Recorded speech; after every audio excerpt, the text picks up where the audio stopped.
Bismillahirrahmanirrahim. Subhanallah bihamdi subhanallahil azim. Allahumma sholli ala Muhammad. Assalamualaikum warahmatullahi wabarakatuh. Selamat datang kembali pada kegiatan PBM Studi Kelayakan Bisnis. Penyampaian materi pada kesempatan kali ini yang akan disampaikan adalah mengenai aspek manajemen dan SDM.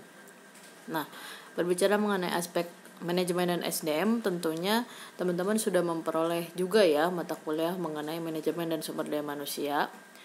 Dalam mata kuliah yang terpisah, yang pertama di pengantar manajemen, dan kalau SDM di manajemen sumber daya manusia. Jadi kalau untuk materi mungkin tidak usah banyak disampaikan kembali. Ini lebih kepada aspek-aspek yang ada pada aspek manajemen dan SDM, hal-hal yang ada di dalamnya apa sajakah yang harus dipersiapkan atau dipertimbangkan dalam suatu studi kelayakan bisnis. Aspek manajemen dan sumber daya manusia. Kalau bicara mengenai aspek manajemen dan SDM dalam studi kelayakan bisnis, berarti ini juga akan mulai menyinggung atau yang namanya the function of management dan the tools of management itu akan mulai disinggung dalam studi kelayakan bisnis, yang mana pelaksanaan pembangunan bisnis itu harus terencana dengan baik. Yang ini tuh harus dibuktikan dengan penyelesaian pembangunan bisnis yang tidak hanya selesai tapi harus sesuai dengan jadwal yang ditentukan. Perencanaan pembangunan bisnis itu perencanaan pembangunan bisnis yang baik, tentu di dalamnya itu akan ada jadwal yang ditentukan ya, yang mana di dalam jadwal itu berkaitan dengan waktu kapan suatu bisnis itu akan dimulai, kapan suatu bisnis akan dijalankan, dan berapa banyak waktu yang harus dihabiskan untuk mencapai tujuan-tujuan yang ditetapkan dalam perencanaan bisnis tersebut. Jadi ya, pelaksanaan pembangunan bisnis dikatakan terencana dengan baik itu kalau dilanjut lagi, pelaksanaan pembangunan bisnis itu harus terencana dengan baik, yang mana itu harus dibuktikan dengan penyelesaian pembangunan yang sesuai dengan jadwal yang ditentukan. Kenapa harus sesuai jadwal? Kalau tidak sesuai jadwal, ya pasti akan banyak hal buruk yang akan diterima oleh pelaku bisnis yang menjalankan. Ya, pertama adanya pembengkakan biaya karena tidak sesuai jadwal tadi. Itu mungkin yang paling harus dihindari, karena kalau ada pembengkakan dana berarti kerugian dalam hal finansial itu adalah yang paling dihindari ya tentunya. Nah, berikutnya kegiatan perencanaan pembangunan bisnis berkaitan dengan kesiapan tenaga kerja. Tenaga kerja itu punya peranan penting dalam suatu kegiatan bisnis. Jadi ini juga harus diperhatikan, karena tenaga kerja inilah yang nantinya akan menyelesaikan pekerjaan-pekerjaan yang sudah ditentukan dalam sudah ditentukan pada tahap perencanaan bisnis sebelumnya. Baik pada bisnis yang pada teknologi maupun bisnis yang pada tenaga kerja, ya ini tetap harus diperhatikan. Kan kalau pada bisnis yang pada teknologi, biasanya proporsi tenaga kerja terampil itu lebih besar dibandingkan dengan proporsi tenaga kerja kasar. Nah, ya sebaliknya, kalau pada bisnis yang pada tenaga kerja, proporsi tenaga kerja terampil itu lebih kecil dibandingkan dengan proporsi tenaga kerja kasar. Ini artinya tenaga kerja atau sumber daya manusia itu benar-benar harus dipertimbangkan atau direncanakan sebaik mungkin sesuai dengan kebutuhan kebutuhan bisnis yang akan dijalankan. Jangan kebanyakan, jangan juga terlalu kurang. Nggak cuman banyaknya, tapi mutunya juga harus diperhatikan, mutu SDM-nya. Nah, analisis pada aspek ini tuh terdiri dari dua bahasan penting mengenai manajemen dan SDM. Ada dua sub aspek ya. Kalau analisis pada sub aspek manajemennya lebih ditekankan pada proses dan tahap-tahap yang harus dilakukan pada proses pembangunan bisnis itu. Kemudian kalau analisis sub aspek SDM-nya atau sumber daya manusianya, ini tuh lebih kepada ketersediaan dan kesiapan tenaga kerja, baik jenis, mutu maupun jumlahnya sesuai dengan kebutuhan perusahaan ya. Kesalahan pada analisis kelayakan sumber daya manusia itu dapat menyebabkan bisnis tidak bisa dijalankan dengan baik karena kalau tidak disediakan tenaga kerja atau sumber daya manusia yang baik atau sesuai dengan kebutuhan perusahaan, kegagalan itu akan lebih mudah untuk terjadi. Oke. Nah, kemudian kita beralih ke tujuan dari analisis SKB pada aspek manajemen dan SDM. Seperti pada pertemuan-pertemuan sebelumnya, setiap aspeknya itu dilakukan untuk menjawab pertanyaan yang akan muncul pada analisa atau analisis aspek manajemen dan SDM itu adalah pertanyaan ini yang nantinya harus dijawab ya. Apakah bisnis yang akan dijalankan dapat dibangun sesuai dengan waktu yang direncanakan? Dan apakah tersedia SDM yang dibutuhkan untuk menjalankan bisnis? Nah, berangkat dari pertanyaan ini, itulah yang harus dilakukan pada studi kelayakan bisnis dalam studi kelayakan bisnis pada aspek manajemen dan sumber daya manusia. Suatu ide bisnis itu dinyatakan layak berdasarkan aspek ini atau aspek manajemen dan sumber daya manusia jika terdapat kesiapan tenaga kerja untuk menjalankan bisnis dan bisnis tersebut dapat dibangun atau dilaksanakan atau diselesaikan sesuai waktu yang telah diperkirakan. Nah, secara spesifik, analisis aspek manajemen dan sumber daya manusia pada studi kelayakan bisnis itu bertujuan untuk hal-hal ini.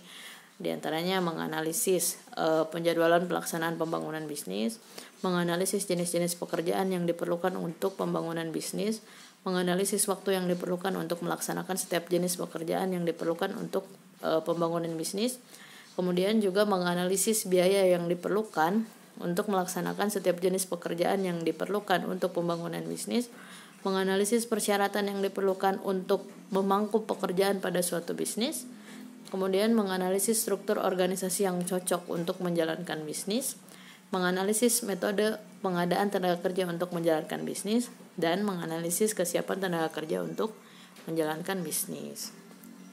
Sehingga yang perlu dipahami dalam studi kelayakan bisnis pada aspek manajemen dan sumber daya manusia ini ya diantaranya hal-hal ini. Pertama, mengenai perencanaan dan penjadwalan proyek. Berikutnya yang kedua, mengenai analisis jabatan. Yang ketiga, deskripsi jabatan, spesifikasi pekerjaan, kemudian proyeksi kebutuhan tenaga kerja yang dibutuhkan nantinya, kemudian rekrutmen karyawannya seperti apa, struktur organisasi, sumber datanya karena tetap ada data yang harus diolah. Berikutnya, kemudian respondennya atau narasumbernya harus seperti apa untuk memperoleh data yang nantinya akan diolah. Kemudian metode pengumpulan data, berikutnya instrumen pengumpulan data, analisis data sehingga akhirnya diperoleh yang namanya kesimpulan layak atau tidak bisnis ini dijalankan, terutama pada aspek manajemen dan sumber daya manusia. Nah, kita bahas satu persatu mulai dari poin pertama mengenai perencanaan dan penjadwalan proyek. Nih, perencanaan dulu. Perencanaan proyek itu merupakan usaha untuk membuat dan menentukan apa yang harus dicapai pada suatu proyek, kapan dan bagaimanakah proyek tersebut dilaksanakan. Nah, berikut beberapa hal yang perlu diidentifikasi ya pada tahap perencanaan proyek. Pertama, kegiatan-kegiatan yang diperlukan pada pembangunan proyek, itu kegiatan apa aja. Kemudian pihak atau rekanan atau sumber daya manusia yang akan melakukan setiap tahap pelaksanaan kegiatan. Fasilitas yang diperlukan untuk setiap tahap pelaksanaan kegiatan itu fasilitas apa aja. Kemudian waktu mulai, waktu pelaksanaan sampai waktu berakhirnya setiap tahap pekerjaan itu bagaimana. Kemudian bahan dan peralatan yang diperlukan pada setiap tahap pekerjaan, biaya yang diperlukan untuk setiap pelaksanaan tahap pekerjaan, pengawasan yang diperlukan untuk setiap pelaksanaan terhadap pekerjaan. Berikutnya usaha-usaha yang harus dilakukan untuk melakukan perbaikan jika terdapat ketidaksesuaian antara rencana dengan pelaksanaan pada setiap tahap pelaksanaan pembangunan. Dan berikutnya biaya yang diperlukan untuk melakukan percepatan pada setiap tahap kegiatan. Ini harus benar-benar dipikirkan dalam studi kelayakan bisnis. Pada perencanaan dan penjadwalan proyek, pada perencanaan proyeknya dulu ya, karena berikutnya ini yang poin berikutnya, pada penjadwalan proyeknya. Penjadwalan proyek itu merupakan bagian dari perencanaan proyek secara keseluruhan. Ini bertujuan untuk menentukan kapan sebuah proyek dilaksanakan berdasarkan urutan tertentu dari awal dilakukan sampai akhirnya. Dan ini tuh merupakan hal penting pada perencanaan proyek karena terdapat beberapa kegiatan yang sangat menentukan. Kegiatan-kegiatan itu diantaranya ini yang pertama, membagi proyek ke dalam bentuk tugas dan mengestimasi waktu serta sumber daya yang dibutuhkan untuk menyelesaikan tugas tersebut. Berikutnya, pengorganisasian tugas yang bersamaan untuk membuat jadwal yang optimum. Kemudian berikutnya, meminimumkan ketergantungan tugas untuk menghindari jeda waktu atau delay yang ditimbulkan oleh suatu tugas yang pengerjaannya harus menunggu tugas lainnya selesai. Nah, ini tuh benar-benar berkaitan dengan fungsi-fungsi manajemen ya. Kemudian ada kalanya dalam suatu pekerjaan dalam suatu bisnis, ada pekerjaan tuh yang harus menunggu pekerjaan lain. Padahal mungkin kalau direncanakan dari awal, ada mungkin pekerjaan-pekerjaan tertentu bisa dilaksanakan dalam satu waktu. Tentu ini harus didukung dengan adanya tenaga kerja yang melakukannya. Gak mungkin kan pekerjaannya beda, yang ngelakuinnya itu juga, tapi berarti untuk melakukan pekerjaan dalam satu waktu ada tenaga kerja yang harus disiapkan untuk mengerjakan pekerjaan atau tugas-tugas dari suatu kegiatan bisnis. Nah, kira-kira seperti itu. Kemudian berikutnya ini mengenai analisis jabatan. Oke. Tapi sebelum ke analisis jabatan, ada yang harus disampaikan dulu. Ini tuh mengenai teknik yang dapat digunakan untuk perencanaan dan penjadwalan proyek itu diantaranya dengan Gantt chart. Ini tuh adalah bagan atau chart yang dikembangkan oleh Henry L. Gantt. Nah, bagan ini tuh dapat memberikan informasi tentang jenis-jenis pekerjaan yang akan dilakukan sekaligus selama waktu untuk setiap kegiatan, sehingga bisa digunakan chart ini. Kemudian Anda pasti udah pernah dapat nih materinya, silahkan dibuka-buka lagi. Kemudian berikutnya bisa dibantu juga dengan yang namanya program evaluation and review teknik. Dan yang berikutnya juga bisa dilakukan dengan menggunakan teknik CPM atau critical path method. Ini bisa dijadikan teknik yang dapat digunakan untuk perencanaan dan penjadwalan proyek. Bisa membantu dalam hal ini, dalam merencanakan dan penjadwalan proyek. Nah, kita lanjut ke analisis jabatan.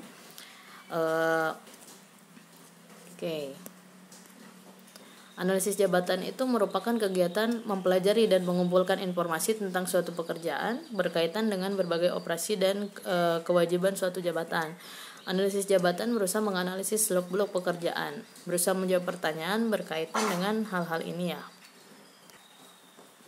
Pekerjaan apa saja yang harus dilakukan, kemudian bagaimana menjalankan pekerjaan, dan mengapa pekerjaan tersebut harus dilakukan. Dari hal yang dilakukan ini, dari yang 3 hal yang dilakukan ini, dari mulai pekerjaan apa saja yang harus dilakukan, bagaimana menjalankan pekerjaan, dan mengapa pekerjaan tersebut harus dilakukan, hasilnya itu ada yang namanya deskripsi dan spesifikasi jabatan. Nah, kita lanjut, deskripsi jabatan. Nih, deskripsi jabatan itu merupakan uraian tentang tugas, kewajiban suatu jabatan tertentu, dan biasanya dalam deskripsi jabatan itu memuat hal-hal sebagai berikut: identifikasi jabatan, ringkasan jabatan, tugas yang harus dilaksanakan, pengawasan yang diberikan dan diterima, kemudian hubungan dengan jabatan-jabatan lainnya, kemudian bahan-bahan, alat-alat dan mesin yang digunakan dalam menyelesaikan pekerjaannya, kemudian kondisi kerja, penjelasan istilah-istilah yang tidak lazim. Biasanya ini kan berbentuk tertulis ya. Biasanya disertakan mengenai penjelasan istilah-istilah yang tidak lazim. Kemudian komentar tambahan untuk melengkapi penjelasan sebelumnya. Kembali lagi karena ini sifatnya tertulis, biasanya dituangkan dalam tulisan juga. Kalau dalam deskripsi jabatan itu biasanya tuh memuat mengenai pertama fungsinya itu biasanya yang dibahas itu tentang perannya dia membantu jabatan yang lebih tinggi, dari dia ya. Kemudian tugas-tugasnya itu SOP biasanya yang dituangkan di sana. Kemudian di dalamnya juga memuat wewenang jabatannya itu ngapain, apa aja. Wewenang itu biasanya ke bawahannya. Kemudian tanggung jawabnya apa aja, hubungan dengan pihak-pihak lain di perusahaan, dengan pemangku jabatan lain itu seperti apa, dan kemudian hak-haknya dia. Biasanya kalau hak itu ya meliputi gaji, tunjangan, uang transport, kendaraan dinas kalau diberikan ya, inventaris, kemudian hak cuti biasanya dicantumkan di sana. Nah, kemudian di bawahnya nih yang keempat ada spesifikasi pekerjaan. Nah, spesifikasi pekerjaan itu merupakan penentuan syarat-syarat minimum yang dapat diterima agar dapat menjalankan suatu pekerjaan dengan baik. Biasanya kalau misalkan ada info lowongan pekerjaan, ini akan diumumkan mengenai deskripsi jabatan dan spesifikasi pekerjaan. Deskripsi jabatan itu kan pekerjaan-pekerjaan yang harus dilakukan, kemudian juga memuat hal-hal yang tadi, termasuk hak dan kewajibannya. Nah, kalau spesifikasi pekerjaan itu adalah ini dibutuhkannya itu orang yang seperti apa gitu. Biasanya untuk jabatan ini kita membutuhkan minimal lulusan S1, jurusan yang diutamakan mungkin jurusan manajemen, jurusan akuntansi. Yang diutamakan itu artinya yang akan dipertimbangkan lebih dulu itu yang lulusan ini. Walaupun lulusan lain boleh juga melamar pekerjaan untuk jabatan yang sedang lowong ini. Kemudian berikutnya pengalamannya harus apa aja. Nah, itu yang namanya spesifikasi pekerjaan. Oke, berikutnya ini ada proyeksi kebutuhan tenaga kerja. Proyeksi kebutuhan tenaga kerja itu adalah besarnya proyeksi kebutuhan tenaga kerja yang ini tuh tergantung pada proyeksi penjualan yang diperoleh pada perhitungan aspek pasar dan luas produksi yang diperoleh dari perhitungan aspek teknis. Ini berarti berkaitan dengan studi kelayakan yang dilakukan pada aspek sebelumnya, dari mulai aspek pasar, kemudian aspek teknis dan teknologi, yang mana di dalamnya itu kemarin kita juga membahas mengenai luas produksi dan termasuk juga aspek teknisnya ya, kita bahas kemarin. Jadi si proyeksi kebutuhan tenaga kerja ini akan disesuaikan dengan proyeksi penjualan yang diperoleh pada perhitungan aspek pasar dan luas produksi yang diperoleh dari perhitungan aspek teknis yang sebelumnya kita bahas tadi. Kemudian semakin besar proyeksi penjualan dan luas produksi, ya semakin besar pula proyeksi kebutuhan tenaga kerja dan sebaliknya. Nah, berapa proyeksi penjualan, kemudian berapa proyeksi produksi, sehingga di bawahnya itu akan disimpulkan berapa proyeksi kebutuhan tenaga kerja yang dibutuhkan sesuai dengan yang dua tadi. Oke. Berikutnya ada struktur organisasi. Struktur organisasi itu adalah susunan dan hubungan-hubungan antar komponen, bagian-bagian, dan posisi-posisi dalam suatu organisasi. Dia itu nantinya akan menggambarkan peran formal, prosedur, mekanisme pengawasan, kewenangan, dan proses pengumpulan kebijakan. Nah, secara umum struktur organisasi itu bisa dikelompokkan menjadi 3. Ada struktur organisasi fungsional, ada struktur organisasi produk, dan ada struktur organisasi matriks. Yang mana contoh-contohnya ini contoh untuk struktur organisasi fungsional.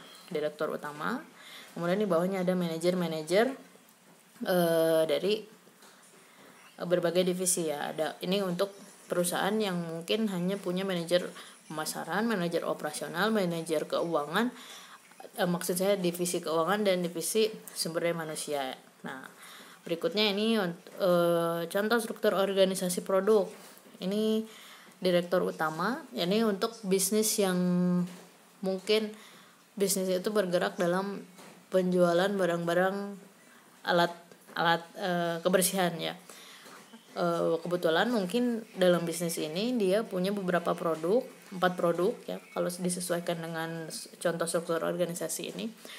Si perusahaan ini punya usaha membuat produk sabun mandi, sampo, pasta gigi, dan sabun cuci.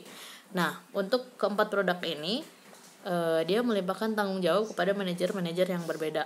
Ada manajer sabun mandi, ada manajer sampo, manajer pasta gigi, dan manajer sabun cuci. Ini untuk struktur organisasi produk. Nah, berikutnya ini ada struktur organisasi matriks. Nah, ini contohnya lebih luas dari yang tadi ya. Masing-masing divisi itu punya masing-masing divisi punya manajer yang berbeda-beda, dan manajernya itu membawahi supervisor dimulai dari sumber daya manusia, kemudian keuangan, produksi, pemasaran. Nah, ini seperti ini. Kalau struktur organisasi itu sepertinya hanya sebuah bagan aja, tapi sebetulnya kalau kita bekerja dalam suatu perusahaan dan ada struktur organisasinya, ini tuh sebetulnya sangat membantu kita untuk bisa melakukan pekerjaan dengan baik. Terutama kan ini pada setiap level itu ada pemangku jabatannya. Jadi secara fungsional dalam menyelesaikan pekerjaan, kalau kita memperoleh suatu masalah, ya kita bisa mencari orang-orang yang menempati jabatan ini. Pun kita kalau misalkan menemukan permasalahan, kalau ada level-level seperti ini, kita nggak bisa langsung maju ke direktur utama dong, nggak bisa langsung mengadu atau mengeluhkan permasalahan kepada direktur utama, tapi kita harus mengeluhkan masalah atau menyelesaikan masalah kepada pihak yang memang sedang bermasalah dengan kita. Kalau kita bermasalah dengan orang produksi, ya pergi orang produksi, dan kebetulan produksi itu ada di manajer di divisi sabun mandi ini, ya berarti kita perginya ke sini, nggak langsung ke sana. Oke. Berikutnya ini sumber data yang harus dikumpulkan untuk studi kelayakan bisnis pada aspek manajemen dan pemasaran ya. Pertama, data primernya itu mengenai tahap-tahap pelaksanaan pekerjaan, jenis pekerjaan, persyaratan untuk memangku pekerjaan, struktur organisasi, dan metode pengadaan tenaga kerja. Kemudian lama waktu penyelesaian pekerjaan, kemampuan para calon karyawan. Kemudian berikutnya, data sekundernya itu adalah data kondisi pasar tenaga kerja dan literatur lainnya terkait literatur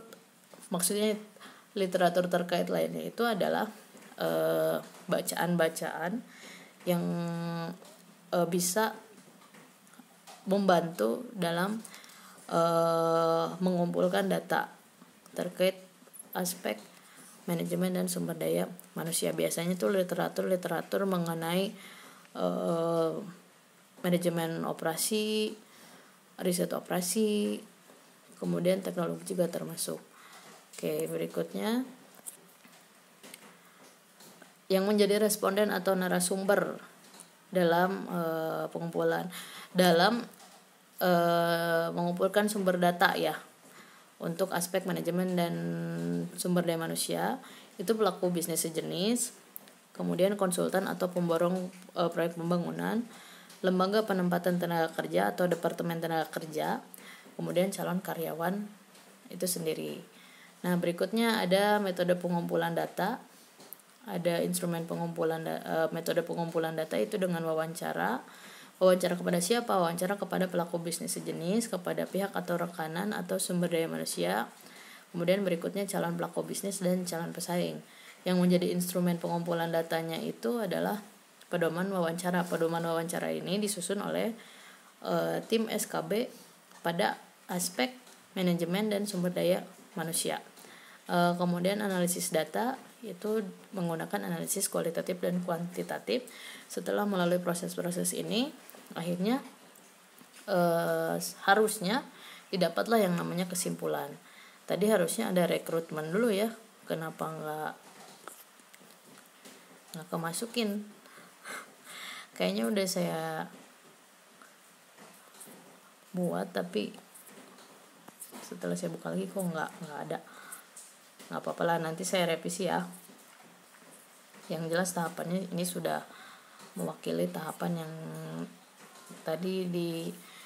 yang tadi saya cantumkan pada slide yang harus dipahami pada aspek manajemen dan SDM. Nah, kemudian berikutnya nih pada kesimpulan, ini ada tabel analisis evaluasi kelayakan. Ini harusnya analisis evaluasi kelayakan manajemen dan SDM ya, mohon maaf. Karena ini kurang lebih sama tabelnya, jadi saya copy paste dari materi yang sebelumnya, tapi ini harusnya tabel analisis evaluasi kelayakan pada aspek manajemen dan sumber daya manusia. Nah, pada akhirnya akan ada 3 hal yang harus dinilai. Yang pertama mengenai kemampuan menyelesaikan pembangunan bisnis, itu dinilai berapa, rentangnya 1-5. Berikutnya ketersediaan tenaga kerja untuk menjalankan bisnis, diberikan nilai berapa sesuai dari pengumpulan data, kemudian analisis data yang tadi. Berikutnya kemampuan merekrut tenaga kerja sesuai dengan spesifikasi jabatan yang ada. Ini diberikan nilainya berapa, rentangnya 1-5.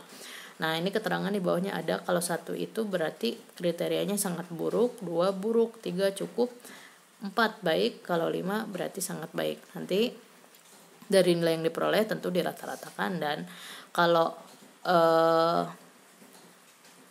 nah ini saya baca aja. Evaluasi dilakukan berdasarkan hasil analisis pada masing-masing aspek seperti diuraikan sebelumnya. Nih aspek 1-3 ya. Kemudian ide bisnis dinyatakan layak jika nilai rata-rata evaluasi penilaian aspek manajemen dan SDM di atas atau sama dengan 3. Artinya setelah nilai ini diberikan, kemudian dirata-ratakan, kalau misalkan rata-ratanya itu diperoleh 3, berarti ide bisnis ini bisa dijalankan ya, boleh direalisasikan. Kalau di bawah 3 ya berarti harus ditunda, harus dievaluasi. Gimana caranya? Agar jika dilakukan SKB berikutnya si nilainya ini jangan kurang dari 3, minimal 3 untuk ide bisnis ini bisa direalisasikan. Nah, kurang lebih mungkin seperti itu pemaparan atau penjelasan pada materi kita kali ini. Kalau misalkan ada pertanyaan silahkan diajukan pada grup WhatsApp-nya ya. Wabillahi taufiq wal hidayah, mohon maaf apabila ada kata-kata yang kurang dimengerti atau menyinggung dan kesalahan lainnya, mohon maaf. Wabillahi taufiq wal hidayah. Wassalamualaikum warahmatullahi wabarakatuh.